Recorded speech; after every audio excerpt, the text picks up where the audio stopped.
It was very positive as far as it's a veteran group, a lot of talent, but there's a lot of strong leaders and a lot of positive work habits. So I thought we started out working pretty good.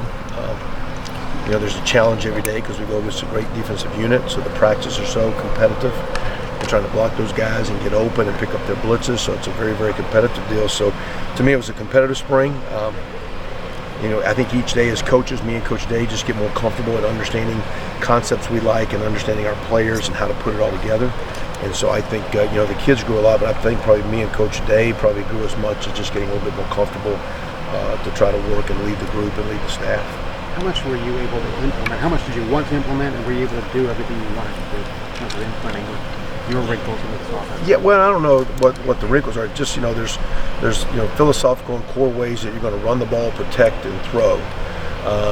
And then, there's some nuances that, whether it be in a fundamental technique or just in a progression or a read or a little adjustment on a route or maybe how to get from one play to the next. So, I don't think there was there wasn't a thought or an agenda of how much to put in. Sometimes I think there's two trains of thought. You put a lot of schemes in and throw a lot at a team, and we had a veteran team. The rookie was kind of me and Coach Day. We were a little bit more than the players.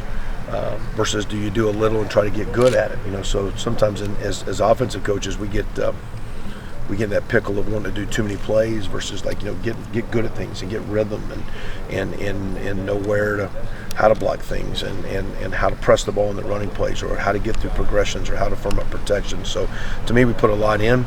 The kids handled it well. And again, I just think as the spring went into the last week especially, Coach Day had been around Coach Meyer a little bit probably more advanced than me. I just think we got more and more comfortable working with the offense and working with the kids. Hey Kevin, before the season or before the spring, I think the number one initiative, or it seemed, was to improve the downfield passing game. At least in the spring game, it looked like there was a lot of deeper or intermediate crossing routes that maybe weren't there last year. How much do you guys think that you've improved the deep ball, and how much did you feel like you had to change when you got here from what you guys were doing a year ago? Well, again, a lot of things we're doing, I think we're in the offense. There's a few subtle things that were added or that Coach Day had some ideas that he brought to the table, a couple things and my thoughts that were brought to the table. But in general, a lot of things we did were still a lot of the carryovers.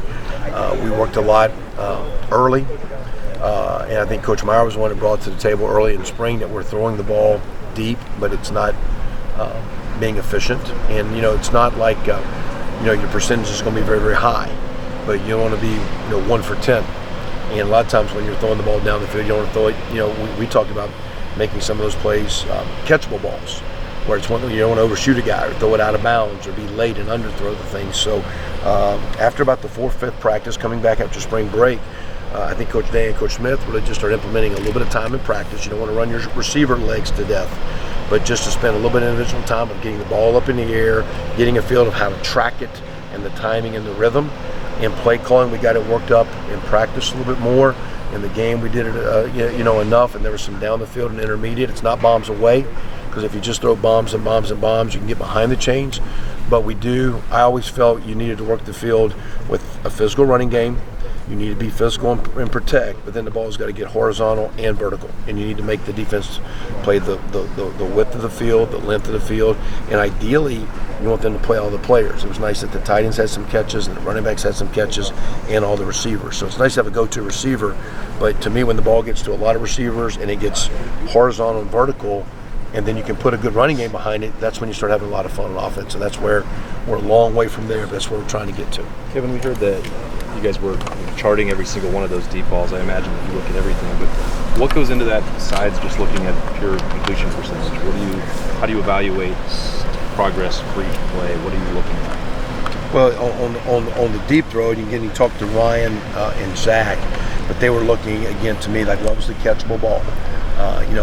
We were trying to shoot for 50%, which I actually think 40% is pretty good if you're throwing the ball 35, 40 yards down the field. And there were some days we were higher than that, but we're 70% of them catchable. But sometimes it's you and the DB, and there's a lot of that, chicken fighting for the ball in hands, and you don't get every one. But the guy had a chance to make the play. Maybe the DB did a great job raking it out, but the ball was in proximity. So we were shooting for that. And down the stretch, we got to where the ball got on target. You saw that Saturday. And with that, you throw it a little bit more because you're not 2nd and 10 all day. And you get the ball down the field. So that's what we're looking for when you say the charting of that. Outside of that, when we really go back to our spring, we'll look at the competitive scrimmages, and we'll just look for the run plays and the pass plays to me that are reasonably efficient. And typically that means in a running game play, you're looking for a play that's getting 4+ a clip. In a pass game, you're looking for 6+ a clip. So if you're throwing, you can average 20 yards on a pass. But if you have an 80-yard touchdown and 3 incompletes, it only works 1 out of 4 times. That's not a very good play.